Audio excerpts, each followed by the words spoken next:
Thank you. Well, good evening, and thank you all for having me here.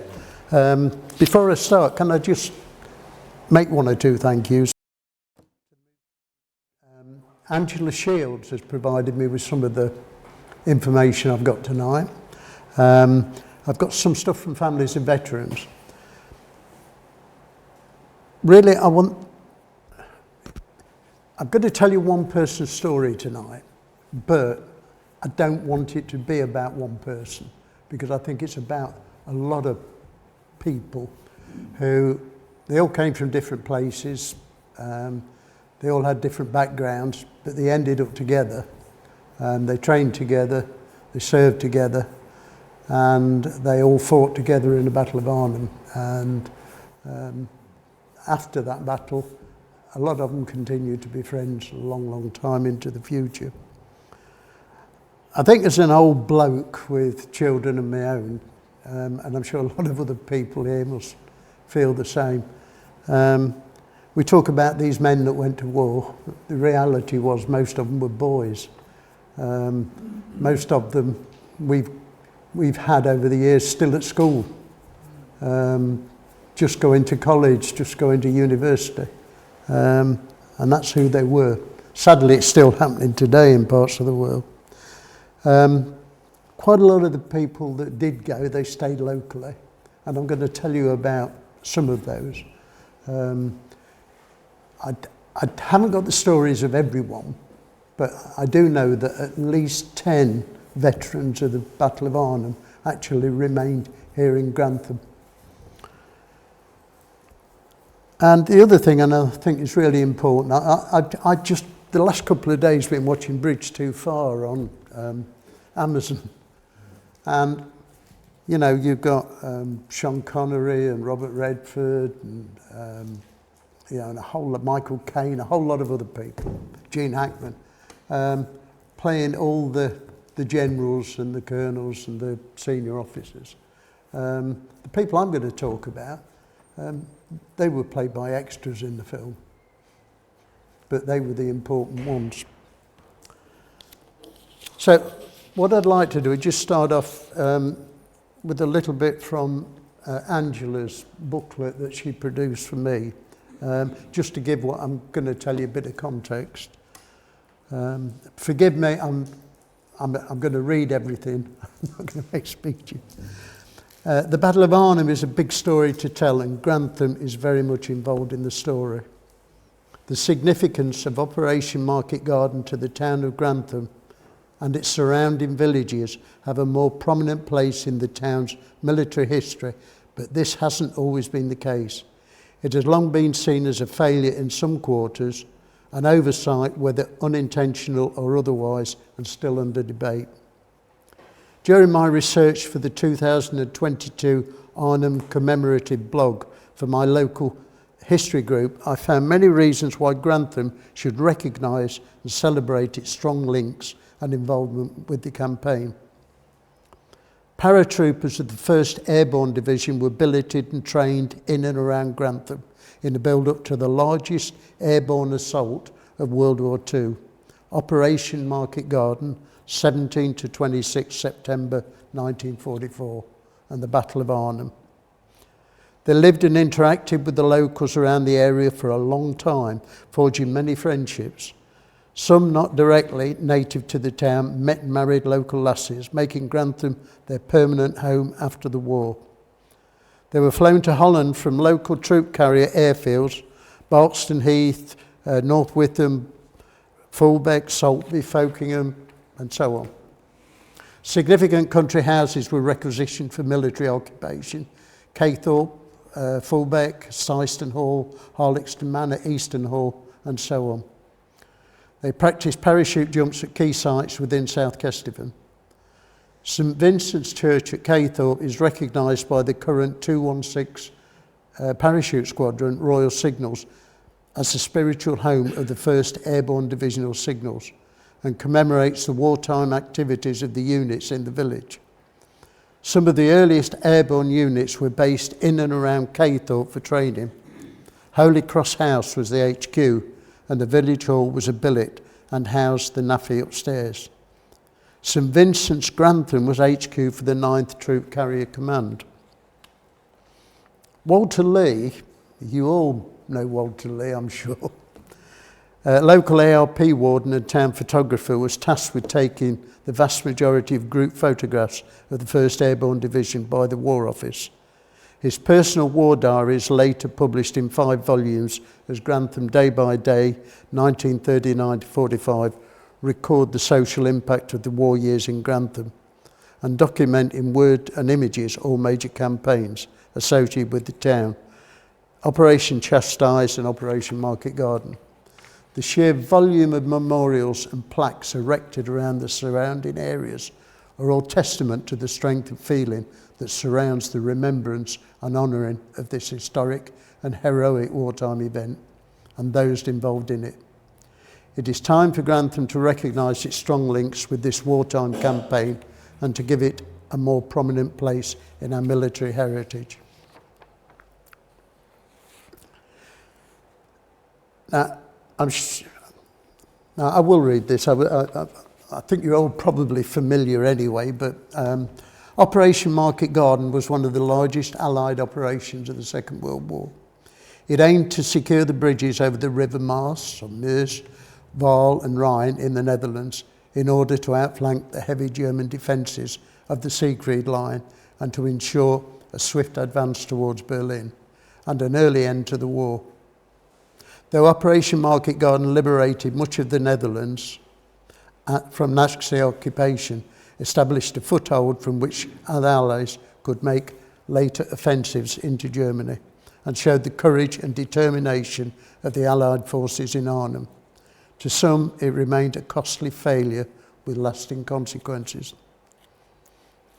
Of the approximately 10,600 Allied forces who made it north of the Rhine in September 1944, some 7,900 were killed, wounded or taken prisoner.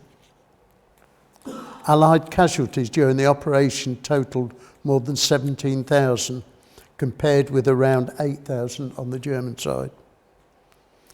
If Operation Market Garden has succeeded, World War II might well have ended in Europe before Christmas of 1944.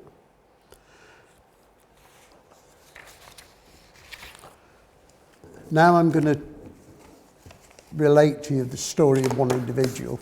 I think the secret's let out it was actually my father. I wasn't going to tell you that to the end, but it's his whole story of his war and his involvement in the Battle of Arnhem. I can tell you the day I remember most in the war, and that was the day I was 21. I was in a prisoner of war camp in Stalag 11, part of the Belsen-Bergen complex, and I couldn't help thinking of the party we'd have been having if I'd been back home in Dublin. One of the old guards who had been a prisoner of war in England in World War I asked me why I was looking so miserable, and I told him that it was my birthday. When I woke the next morning, there was a bone lying on the bunk next to me, a bone with some bits of meat on it, and that was my 21st birthday present.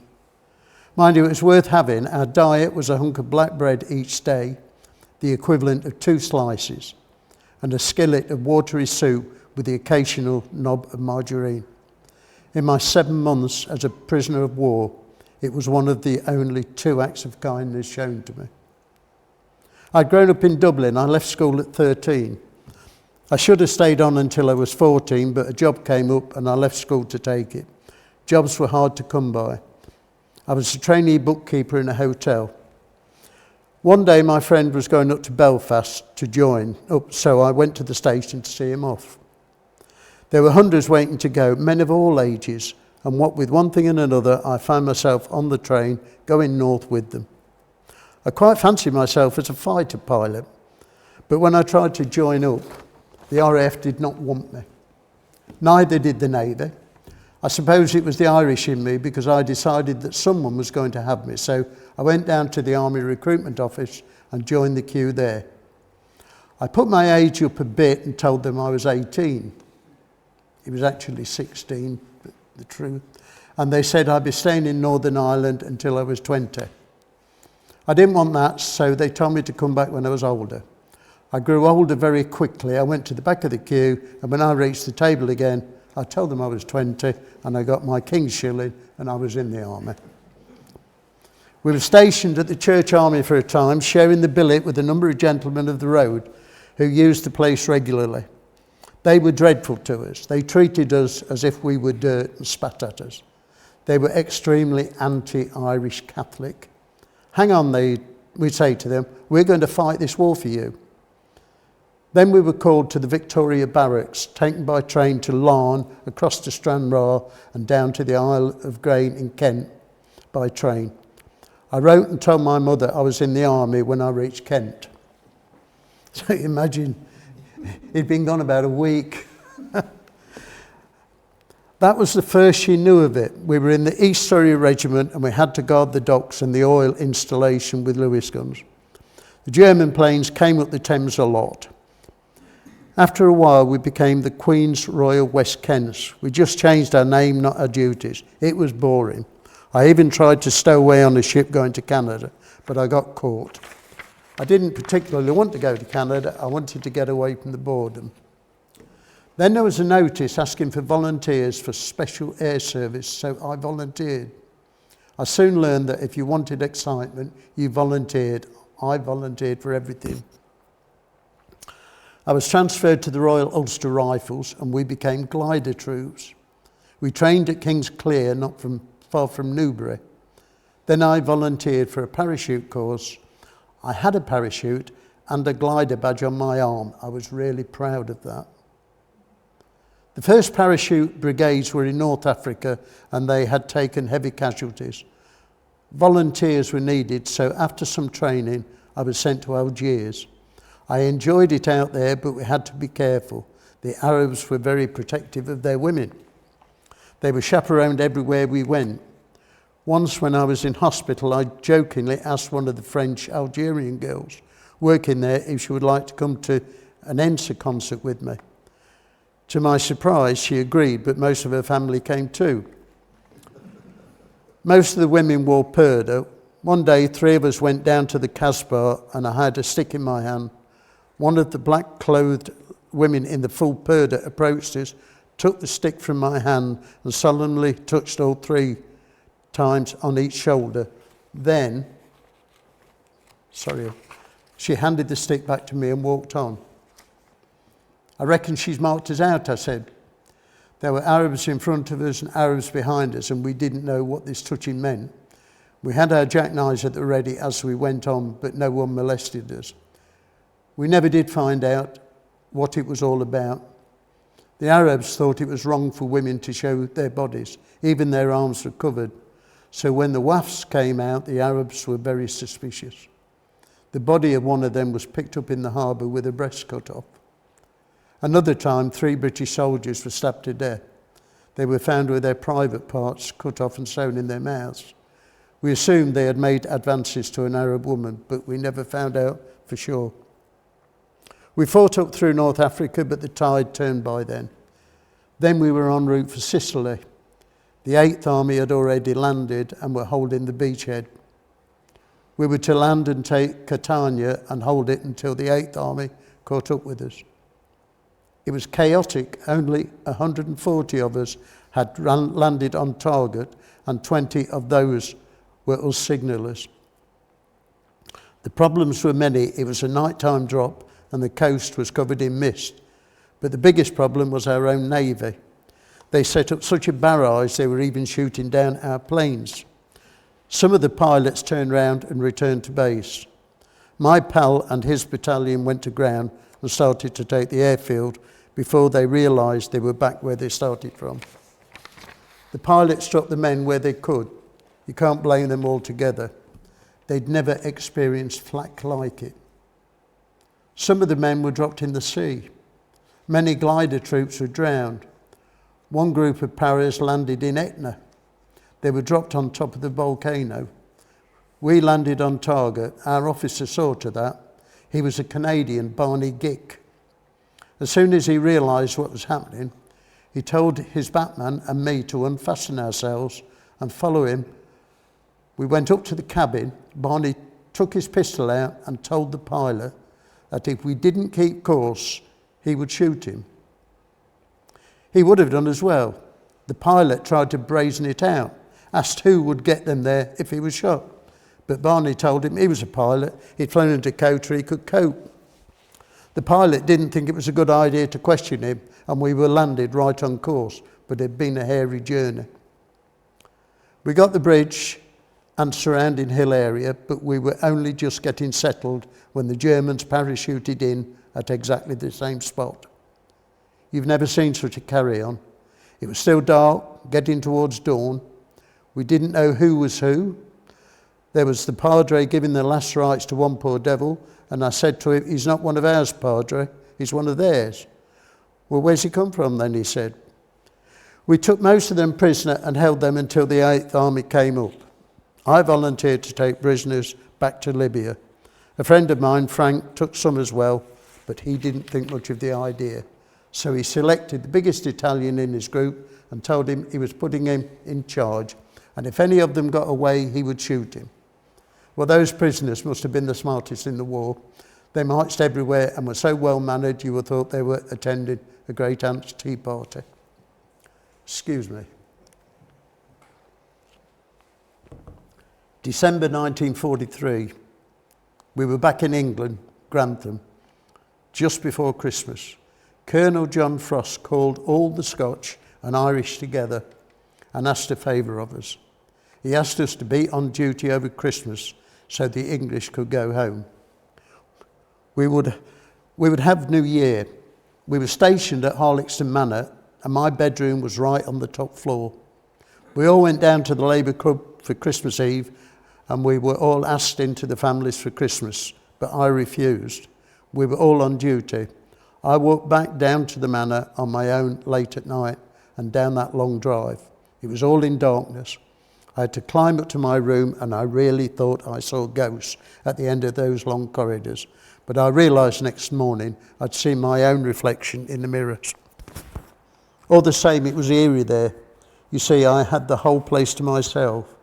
Everyone else had accepted the invitations and I spent Christmas Day 1943 in that huge great mansion on my own. Then it was special training until September 1944. We were confined to barracks on Friday, briefed on Saturday, and at 11:40 on Sunday morning took off from Barkston Heath with various other paras. Our destination was Arnhem. I won't say we were frightened, but we were apprehensive. It was quiet on the trip. Some of the men slept, some talked, some played cards. It was like a picnic landing in Holland, especially when you thought of Sicily. I landed right beside my old friend Mick Tucker. He was fitting up his radio and I helped him net his set. Then we started walking. We had 7.5 miles to our target. Hilson was the first village we reached and people came out to meet us, waving Dutch flags. We'd all raided the cookhouse before we left because we'd heard the Dutch were starving. I'd got a packet of butter which I gave to some woman, and I know all the others had brought food for them. That was when we came under fire. We came under heavy fire when we reached Dorwith and had to take to the woods and get back on the roads a bit later. There were about 60 of us, but there were lines of soldiers as far as the eye could see. We reached the bridge at 7 o'clock, and that was when we came under heavy fire. We had to fight our way from building to building. The timing was bad luck. The 9th and 10th Panzers were resting at Arnhem that particular week, but General Model was lunching at Oosterbeek, and he brought 4 divisional battle groups with him. There was an infantry division on hand. We hadn't expected any of them. Of the 10,000 Allied troops at Arnhem, 1,130 were killed, 6,450 taken prisoner, and the rest managed to escape, getting back over the Rhine. We had to fight for our lives. By Tuesday evening we were tired and hungry. 4 of us were trapped in a house overlooking the bridge we had set out to capture. We decided to sleep while we took it in turns to keep watch. I was on watch in the early morning, sitting on the veranda when these Germans came in through the gate. I let them all come in, then I opened up. That gave our position away, and the Germans opened up with mortars. When I came round, I was lying on top of a mound of rubble with my tin hat jammed hard on my head. It was a funny feeling. I can remember wondering if I was still alive or whether I was dead. Then I remembered my 3 friends asleep on the bed upstairs, and I climbed up to find them. The beds were covered with masonry, and there wasn't a chance of moving that on my own. I had to get help. I staggered out on the road. That was when I was injured. I was shot in the leg and the thigh. I crawled back into the damaged house. There was a door I hadn't noticed before, and I opened it. It led into a cellar, and I stumbled down the steps. There were these infantry soldiers there. They'd been there all the time, and I hadn't known. I don't know what I must have looked like bursting in on them like that, holding onto my leg with my good hand, trying to get it to work. My tin hat was squashed flat, my face was blackened with smoke, for all the houses around us were on fire, and we were choking from a mixture of smoke and the dust of fallen masonry. I was shouting that the 3 men were buried and they must come and help me rescue them, but the sergeant wouldn't let them come. He said it was too dangerous for them to move at that moment. I learned afterwards that when there was a lull in the shooting, he had gone up to look at the situation, but had decided that the whole building was so unstable by that time, it would have come down on top of them if they'd tried to move anything. We did report the situation to the Germans when they were taken prisoner, but I've often wondered what happened to my friends. I hadn't waited. The sergeant made us all stay in the cellar, but I heard that Colonel John Frost was pinned down with his men 2 buildings higher up the street, and I forced my way out of the cellar to join them. I suppose as a child, my mental picture of hell must have been something like that scene at Arnhem. There was the constant noise and the smoke. The buildings were burning as far as you could see, and you could feel the heat. Debris littered the street, and some men lay where they had fallen. I was choking with the dust and the smoke. I don't know how I made it, but it was worth the risk to be with the people I knew. I didn't make the last few yards because my leg gave out, but 2 men ran out and dragged me in. They put us out in a sort of yard, all those that were injured, and tried to protect us from the burning sparks. Nothing could protect you from the acrid smoke and dust and the noise. Johnny Frost was injured too, and I was laid close by him. Finally, we had to surrender. Colonel Johnny tore off the insignia on his uniform so that he wouldn't be recognised. I think all of us who had surrendered were wounded in some way. We were taken to St. Elizabeth Hospital, and from there we were taken to Lingen in Germany. A French doctor, a prisoner of war like us, treated all my wounds, including my hip and finger.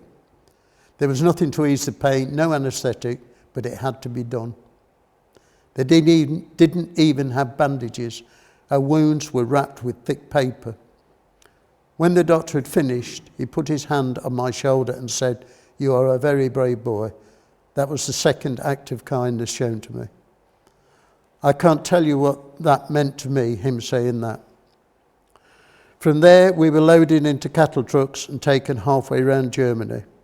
They were looking for a prisoner of war camp that would take us, but most of them were already full.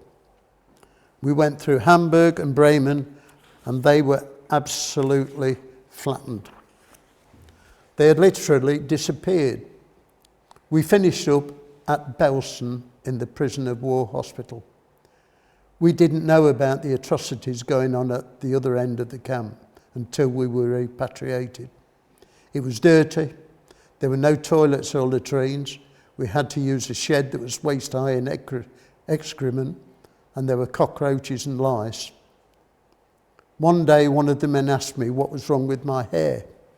It was the lice. There were so many that my hair was moving.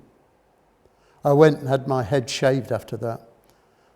Water was always short. Then one day we were told we were going to be taken for a shower. Well, we'd heard by this time what was happening to the Jews, so we were suspicious. We were marched down to a barn and a soldier on guard spoke to us in broad American. It seemed he was an American who had been born in Germany and had been visiting relations in Berlin when he had been called up. He couldn't wait for the war to end so he could get back home. We were marched into this barn and locked in. There were shower heads above our heads and we were all apprehensive, waiting to see what would come out of them. We had made plans at the first whiff of gas we were going to break the doors down and get out. But we didn't have to do that. We had a proper shower, and although ice cold, it was great. It was the only chance we had for a proper wash in 7 months I was prisoner. I weighed 7 stone and 7 pounds when I got home. And anybody here that knew my dad, he was a much bigger man, he was bigger than me. And there were some in worse state than me. There was barely enough food to keep alive, and the Germans didn't do much better than we did. I did have 2 Red Cross parcels spread over a period of time, but there was not much in them. A tin of milk, some chocolate and cigarettes and a packet of tea. Nevertheless, they were extremely welcome indeed. Then one day the Germans just walked out of the camp and left us. We stayed where we were and ran the camp ourselves. Regimental Sergeant Major Lord of the 3rd Para Battalion took charge. We were on our own for a week when the first tanks, the North Irish Horse, rolled up. I've never heard cheering like it, as when the first tank came through the gate, some of the men were in tears. It was a really emotional moment. Then we were talking to them, they were handing out cigarettes. We were asking them where they came from, and one of them came from Grantham and lived in the same village as my girlfriend Peg and knew the family. Peg worked in the milk bar along the high street, and one day one of my mates mentioned this girl with the big blue eyes that looked like Belinda. She was a character in one of the cartoons. So I went to look for myself. I ordered beans on toast, and when she asked me for 1 shilling payment, I said, I'll tell you what, you give me 9 shillings and I'll owe you 10. And she did. I knew then she was the girl for me. Talking to this soldier who knew Peg's family brought back all the thoughts and dreams that I'd pushed to the back of my mind while I'd been a prisoner of war. I wanted to get home. We were taken to Cell, where we were deloused and given clean clothes. We were taken to Brussels and flown back to Oxford, where we had been deloused again and debriefed. When the war ended, I was due for immediate demob. That had been the agreement with the Irish soldiers. We were in for the duration of the war. I was demobbed from Haywards Heath in October 1945. Peg and I married 4 weeks later. I went home to Dublin to see my family before the wedding. I brought some bottles back with me. I got stopped by the customs man and he started taking them out of my luggage. An older man came out and asked me if I was on demob leave, and I told him I was. Been a prisoner, lad, and I told him I had. Where did they get you? Arnhem, I said. Then I found myself telling them about Peg and the wedding. They didn't say anything else. They handed me my bottles back and emptied the shelves behind them. I couldn't have carried anything else. They made our wedding a day to remember. So that is the end of that story. And that is one man's story.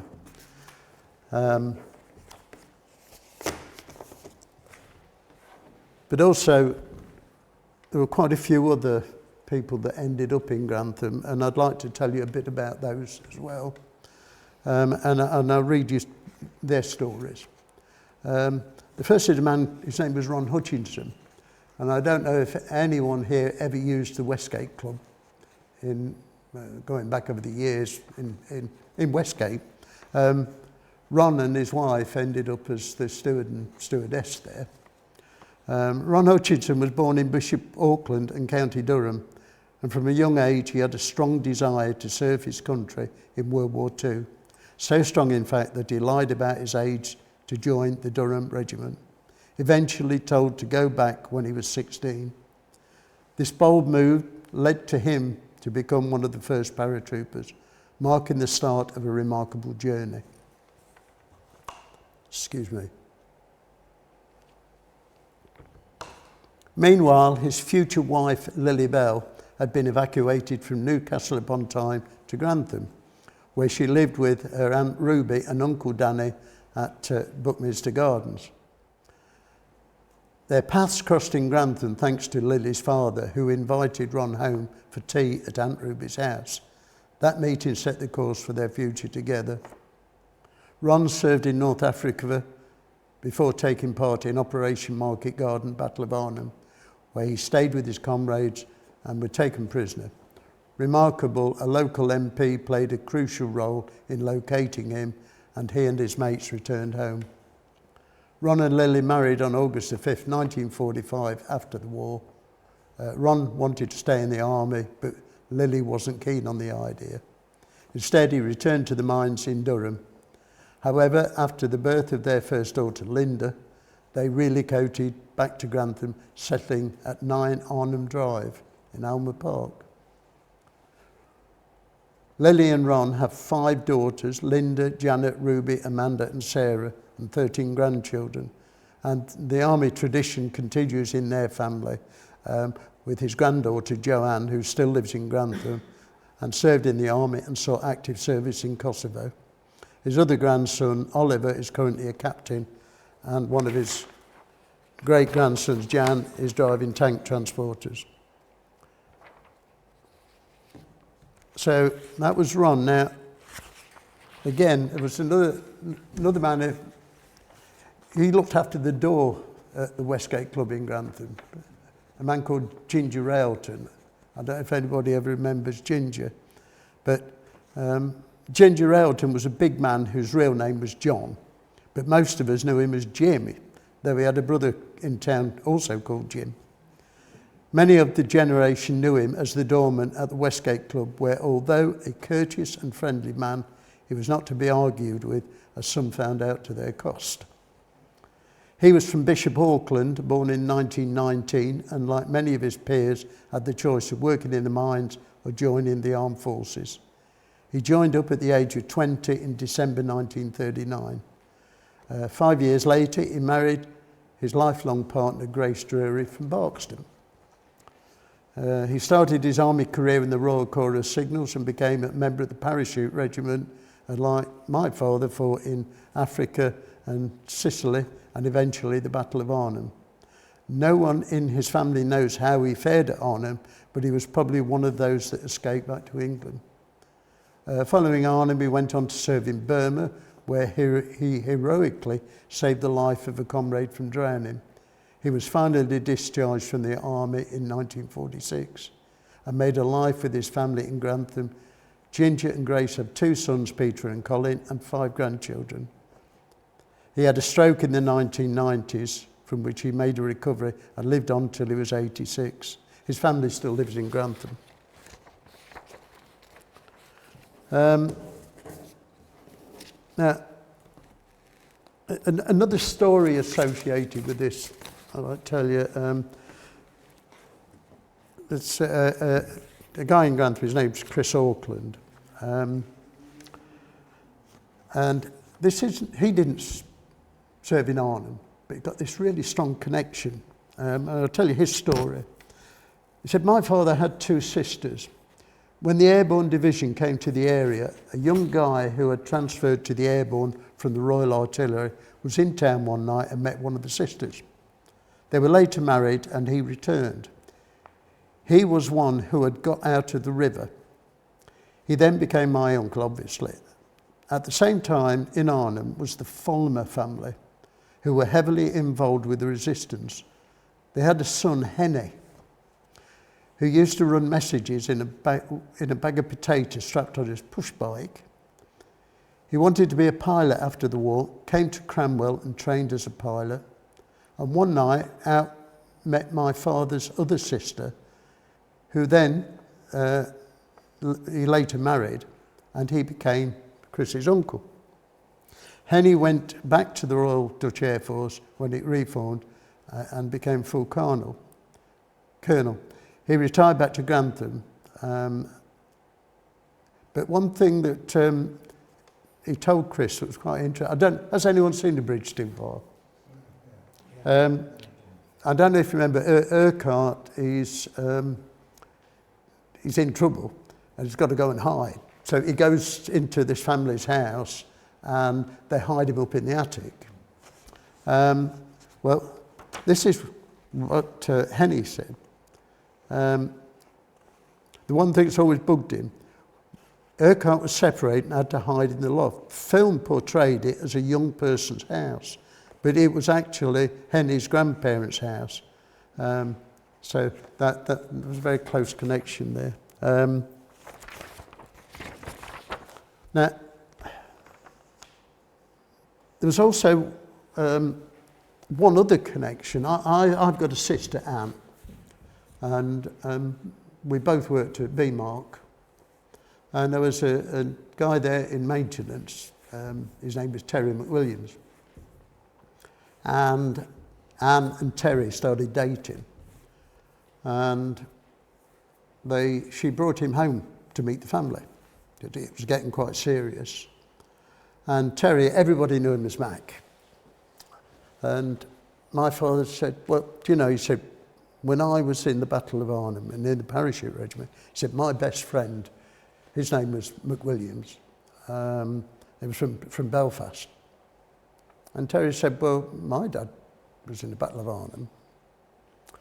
And it turned out these two had been best friends in the parachute regiment. Both believed the other one to have been killed in Arnhem and we lived in Dudley Road, and Mac lived just along here. He ran the British Legion. And Anne and Terry now, they're married and live in New Zealand. So that was another Arnhem connection. I had a privilege, going back 45 years now, I met a man from Arnhem, a Dutch man from Arnhem. His name was Nico de Uwe. And he was quite a big man. And he came with an ex-para, a guy called Bob Peatling, and his friend. And this Dutchman is probably one of the bravest people I ever met, because Bob and his colleague had gone to hide in his house, and he hid them, got them an escape route, and the German caught up with him, and he spent 3 days being tortured, and he wouldn't give away the way that he'd sent these two guys. And Bobby wrote this letter, was 1981, and he said to me that I spoke with him on the telephone last night, and he's still only taking soup and coffee in the St. Elizabeth Hospital after 10 weeks. So that was how this guy ended up. And it was a great privilege to meet him. He gave me a Dutch cigar, and it was one of these that was that diameter, that end, and then came down to a point. And of course I was going to put the thick end in my mouth. Oh, no, he said, you don't do that. He said, you put the thin end in your mouth and you light that, which is the wrong way round, really. He said, because you waste too much tobacco. So I'm nearly there. Now, just one other person I'd like to tell you about. His name is Leslie Thomas, known as Jock Greer. Now, the one thing about Jock, which is different to all the others that I've mentioned, he actually went from Grantham to join the parachute regiment. So he's the only one who actually came from here, but saying that, he was actually born in York and of Scottish heritage, but he came here as a child, so he was an honorary Granthamian. But I'll tell you his story. Leslie Thomas Jock Greer was born in 1919 into a poor family. His father, William Greer, a World War I veteran, struggled with post-war challenges and remarried after Leslie's mother passed away in 1923. At 16, living with his family at Cherry Orchard, Grantham, Jock enlisted in the army, lying about his age while escaping the harsh realities of the Great Depression. He arrived in India on the 1st of July 1939, where he served with the 1st Battalion of the Lincolnshire Regiment. He contracted malaria multiple times and adopted the nickname Jock due to his Scottish heritage. Following the outbreak of World War II in September 1939, his battalion engaged in various campaigns across India and Burma. November 1942, Jock volunteered for parachute training, becoming part of the newly formed 151-156 Parachute Battalion, formed in India at that time. The battalion was an elite airborne unit, emphasising rigorous training and physical fitness. Jock excelled and eventually joined the battalion's intelligence section, earning a reputation as a capable soldier. 151-156 Battalion fought across North Africa and Italy before returning home to UK to prepare for Operation Market Garden.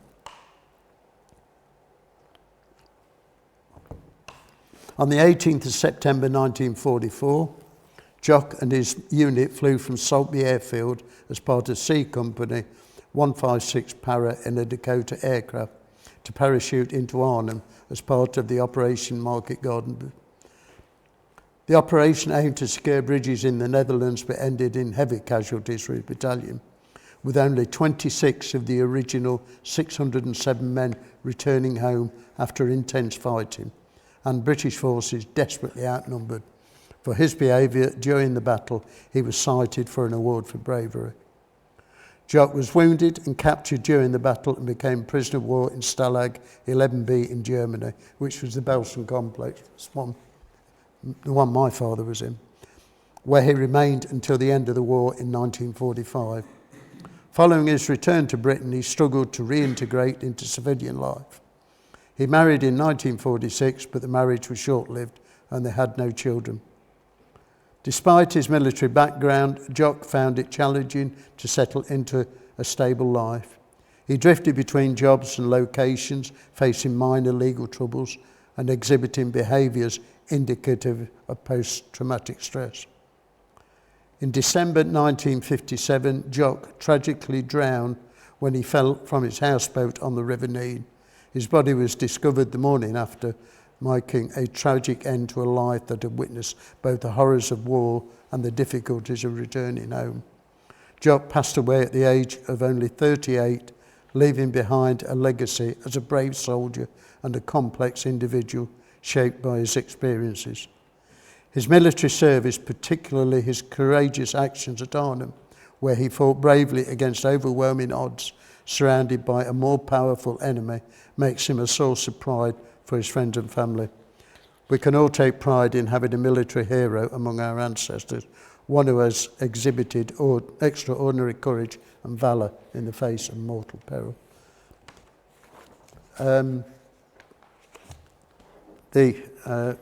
William Lawrence, nephew, he has actually written a book where I've got a draft of it, so that should come out at some time. That's pretty well everything. I think the only other thing I'd add for all that, of course, everybody knows that, I assume everybody knows, the bridge in Arnhem is called the John Frost Bridge. That's what it's named. And I had the privilege to meet him twice, and he was really a wonderful man to meet. And of course, when he went off to Arnhem, he took his hunting horn because he was a keen hunter.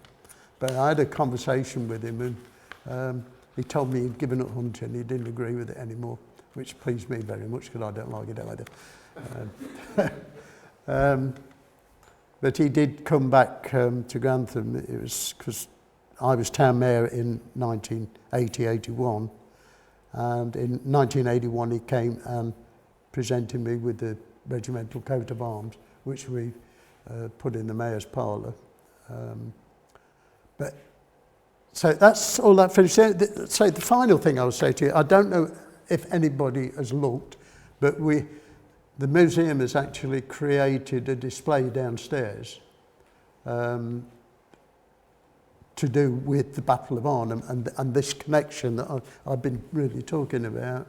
And we've been very fortunate that an Arnhem reenactment guy from Derby lent us quite a number of genuine exhibits that we've got on display downstairs, including a Second World War parachute, the battle dress that the soldiers would have worn with the helmet and everything, and a radio, wireless set that was actually used in the battle.